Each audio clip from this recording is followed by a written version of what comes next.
네, 당내 개파 싸움으로 번지던 민주당 전당대회 룰 방금 들으신 것처럼 이제 확정이 됐습니다. 오전에 열린 당무위원회에서 전당대회 준비위원회 원안으로 의결을 하면서요. 룰 갈등은 일단락되는 분위기입니다. 자, 국민의힘 내용은 현재 진행형이죠. 내일 윤리위원회가 끝이 아니랄 것이라는 얘기도 나오고 있고요. 윤 대통령 순방 때 특별 수행원으로 동행했던 민간인의 공군 1호기 탑승 문제도 계속 논란이 되고 있습니다. 오늘 전국 현안은 추은호 YTN 해설위원과 짚어보겠습니다. 어서 오십시오. 네, 안녕하세요. 안녕하십니까? 민주당 전대 룰 이야기부터 하겠습니다. 일단 갈등 양상이 나타났잖아요. 그렇습니다.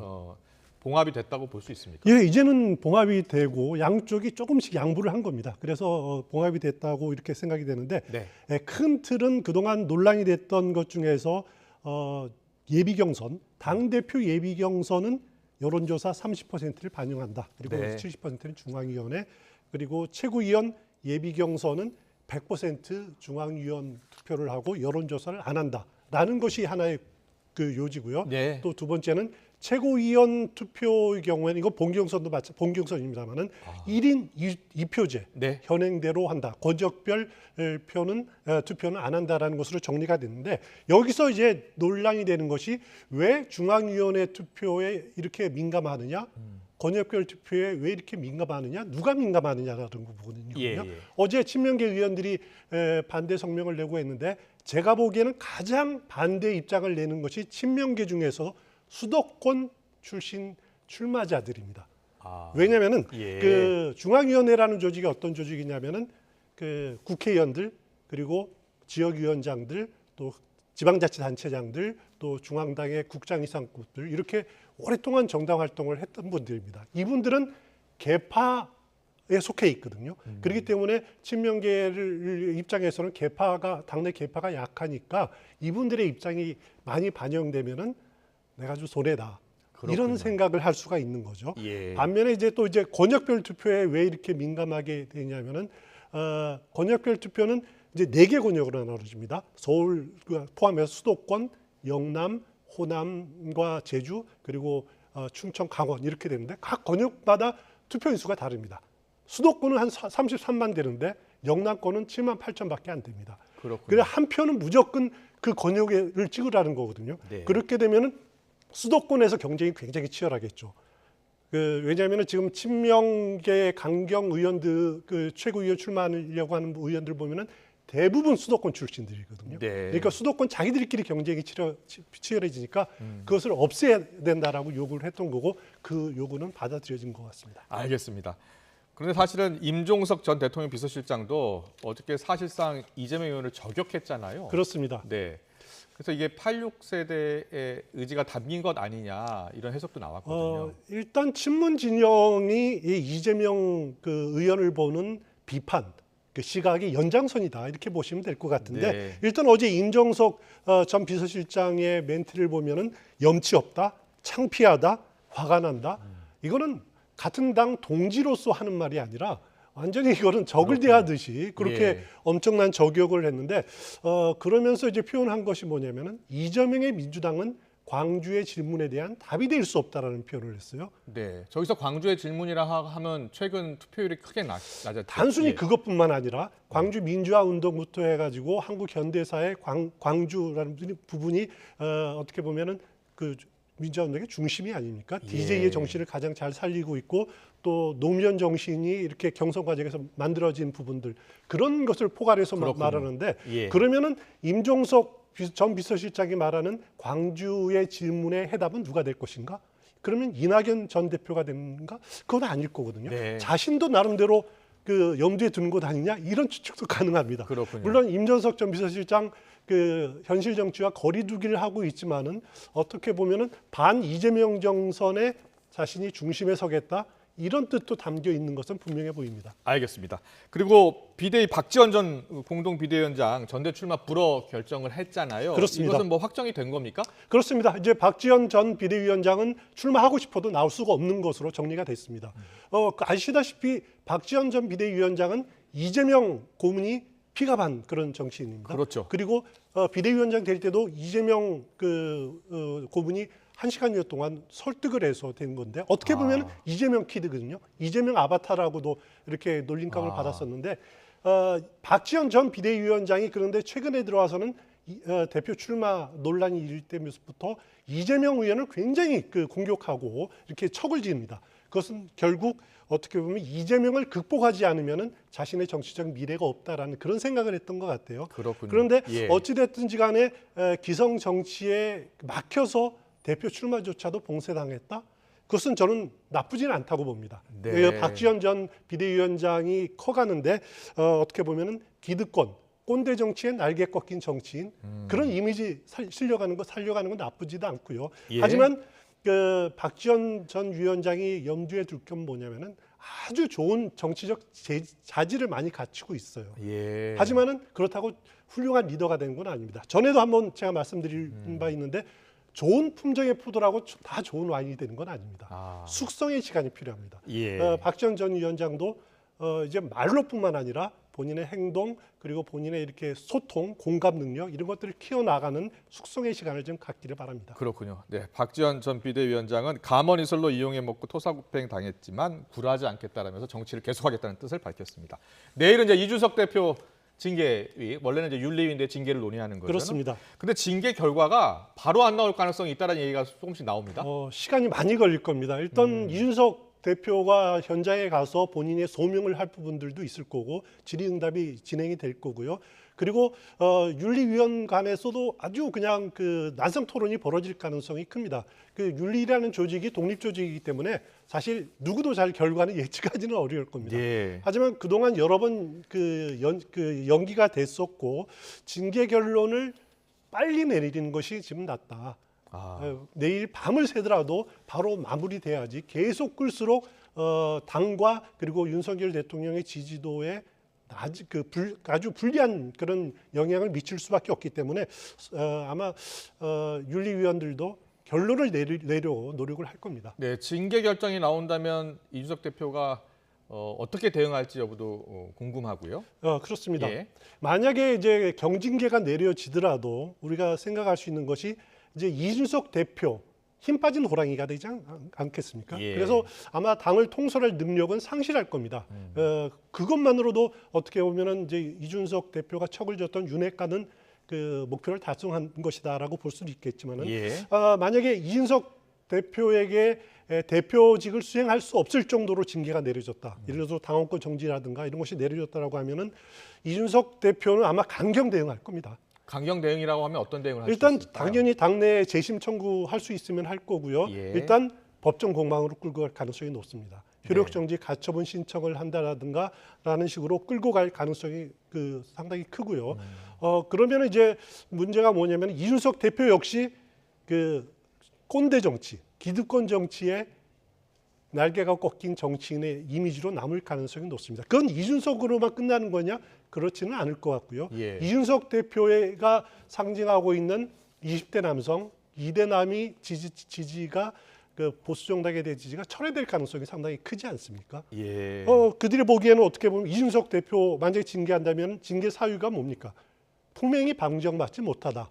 품행 제로라는 거거든요. 예. 결국 꼰대들이 청년을 이용해 먹고 또 이렇게 버렸구나라고 하는 그런 거부감들, 이것을 과연 보수정당인 국민의힘이 어떻게 감당할 것이냐, 이런 문제들도 정무적으로 고민을 하지 않을 수 없을 겁니다. 그렇군요. 네, 국민의힘도 타격을 받을 수 있고 윤석열 대통령도 타격을 입을 수 그렇습니다. 있는 상황이 지금 될수 윤석열 있습니다. 대통령 지지율을 보면은 요즘 이제 부정 여론이 더 높지 않습니까? 네. 국정 수행의 지지도가 가장 떨어지는 데가 중도층입니다.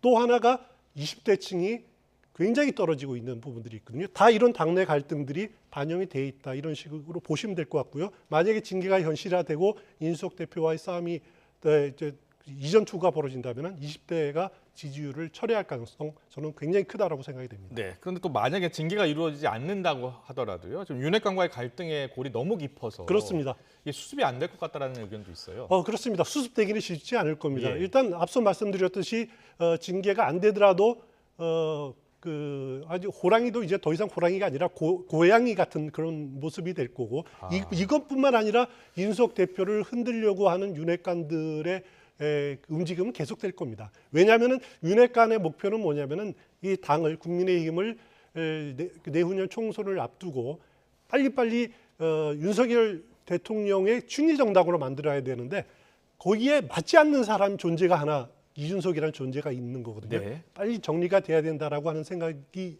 갖고 있을 텐데 이번 윤리가 아니라도 다른 기회에 또 흔들기는 계속될 것 같습니다. 그렇군요. 박지원 전 국정원장이 어제 TV 우리 저희 YTN 더 뉴스 여자에 출연해서 이렇게 이야기하더라고요.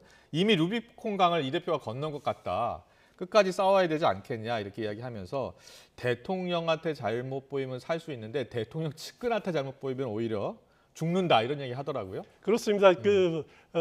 박지원 전 국정원장의 오랜 정치 이력 이런 것들이 경험이 드러나는 부분들인데 그래서 이준석 대표가 어떻게 극복하느냐 아주 관심 있게 지켜볼 문제입니다. 이준석 대표도 정치 대표 되기 전까지 한 9년 동안 시련을 나름대로 겪었지 않았습니까? 예. 거기서 나름대로 제가 말하지만 이준석 대표도 좋은 품종의 포도고 네. 또 숙성의 시간도 나름대로 그렇군요. 거쳤기 때문에 예. 나름대로의 자기 정치를 펼 수 있는 부분들이 충분히 있을 겁니다. 그래서 네. 호락호락 당하지는 않을 가능성이 저는 높다고 봅니다. 그렇군요.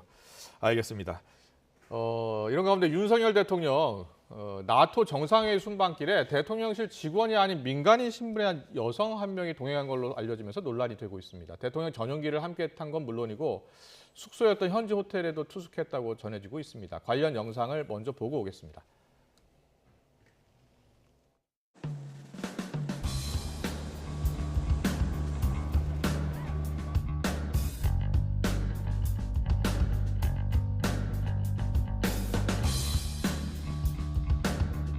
이것은 국가의 기강에 관한 문제 아니겠어요?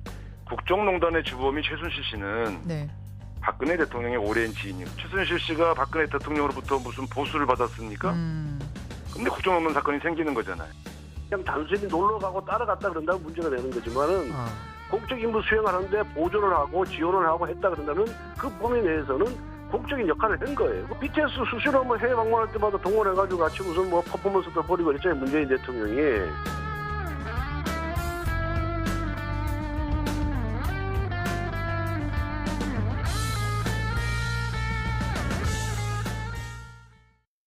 네, 지금 영상에서 보셨듯이 윤 대통령 순방 때 동행한 민간인이 알고 보니까 대통령실 이원모 인사비서관의 아내였다고 합니다. 귀국길 대통령 전용기 공군 1호기를 이용한 것 지금 논란이 되고 있는데요. 한번 여쭤볼게요. 추 의원님도 청와대 출입을 하셨잖아요. 그렇습니다. 예.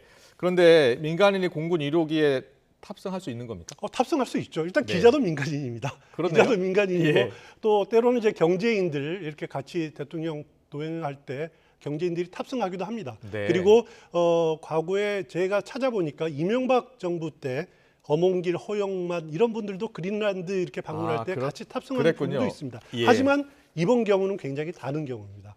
그런 특별 수행원들은 어떻게 보면은 순방 행사의 목적에 맞게 그 행사를 빛내줄 수 있는 인물들이 아닙니까? 네. 하지만 이번 경우에는 행사를 준비하는 일행으로 그 팀원으로 갔단 말이죠. 그렇기 때문에 단순 비교할 수는 없다. 그리고 권성동 원내대표가 말했듯이 BTS도 갔다라고 하는데 굉장히 부적절하다는 거 다 알 겁니다. 예. 왜냐하면 BTS는 공군 이륙기 탑승을 안 했습니다. 자신들 전용기 타고 가지 대통령 공군 아하. 이륙기 타지도 않았고 네. 그리고 같이 간 이현모 인사비서관의 아내가 BTS급도 아닙니다. 그 아마 BTS 아미들이 굉장히 기분 나빠할 텐데 그 아마 발언을 지금이라도 정정할 필요가 있을 것 같습니다. 그렇군요. 근데 마드리드 행사 전체 기획을 하러 갔다. 이렇게 특별 수행원이라고 볼 수 있다. 이런 주장에 대해서는 어떻게 보세요? 대통령실은 그렇게 밝히고 있어요. 예, 대통령실에서 말한 그 이유는 전문 역량이 있는 거다라는 겁니다. 예. 전문 역량이 크게 하나는 외국어를 잘한다. 외국에서 오랫동안 유학도 했고 해외 체류 경험이 있어서 영어를 잘한다. 하지만 여기서 의문이 듭니다. 스페인어는 잘하나? 그거는 또 아닌 것 같아요. 네. 또 하나는 뭐냐면은 어떻게 보면 민간 회사를 경영하면서 어떻게 보면 국제 교류라든가 이런 기획 능력 이런 것이 풍부하다라고 하는데 네. 그러면 굳이 이런 민간 회사 사람을 써야 되나? 외교부에는 없나? 또 그것도 설득이 안 돼요. 예. 그리고 단순히 이 행사뿐만 아니라 보통 대통령이 해외 순방 갈 때 먼저 사전 답사팀이 떠납니다. 네. 그 사전 답사팀도 포함이 됐었다라는 거거든요. 그런 걸 보면은 납득할 수 있는 문제가 뭐냐면은 대통령 부부와 오랜 인연을 맺어왔다. 아, 그런 것이 오히려 사유가 가장 중요한 사유가 아니었겠느냐. 예. 저는 개인적으로 그렇게 생각됩니다. 김건희 여사 수행을 뭐 안 했다고는 하는데 제2부속실을 둬야 되는 것 아니냐는 이야기 계속 나와요. 그렇습니다. 그래서 대통령실은 최초 보도가 이분이 간 것이 김건희 여사를 이렇게 수행하기 위한 것이 아니냐라고 추측 보도가 나왔는데 이것은 아니다라는 예. 거죠. 전체 행사를 기획하고 준비하기 위해서 갔다라고 선을 그었는데 그렇지만은 그러면 이분을 제2부속실 소속으로 해서 인사 발령을 내면 어떻겠느냐라고 네. 하는 문제는 아마 검토를 했었을 겁니다. 대통령실에서 제2부속실은 아니라도 이렇게 의전실에서 하는 간을 검토를 했을 텐데 아마 어렵다는 결론이 내렸을 겁니다. 왜냐하면은 남편이 인사비서관 아닙니까? 네. 인사를 담당하는 비서관의 부인을 채용한다. 인사 검증을 하는 담당을 채용한다. 이해충돌 소지가 있는 그렇네요. 거죠. 그렇기 예. 때문에 그것은 아마 현실화되지 못할 가능성이 크고요. 결국 중요한 것은 이런 일이 자꾸 생기는 것이 윤석열 대통령과 김건희 여사에게 대해 자꾸 누가 되고 이렇게 나쁜 이미지를 생긴다는 거죠. 결국 공적 기구에 의존을 해야 된다. 공적 네. 기구를 넘어서는 서비스는 행정 서비스는 지원은 안 받는다라는 생각을 가져야 될 것 같습니다. 알겠습니다. 이와 관련해서 이제 민주당에서는 총공세에 나섰는데 국정조사해야 되는 것 아니냐라는 주장도 나왔습니다. 여기에 대해서는 어떻게 보세요? 국정조사는 초기부터 좀 과한 공세인 것 같고요. 이거는 야당이 자신의 존재감을 드러내기 위해서 하는 말인데 네. 일단 야당으로서는 뭐 이런저런 공세에 펼 수 있는 그런 수준이 아닌가라는 생각이 듭니다. 알겠습니다. 오늘 정치권 이슈는 여기까지 듣겠습니다. YTN 추은호 해설위원과 함께했습니다. 잘 들었습니다.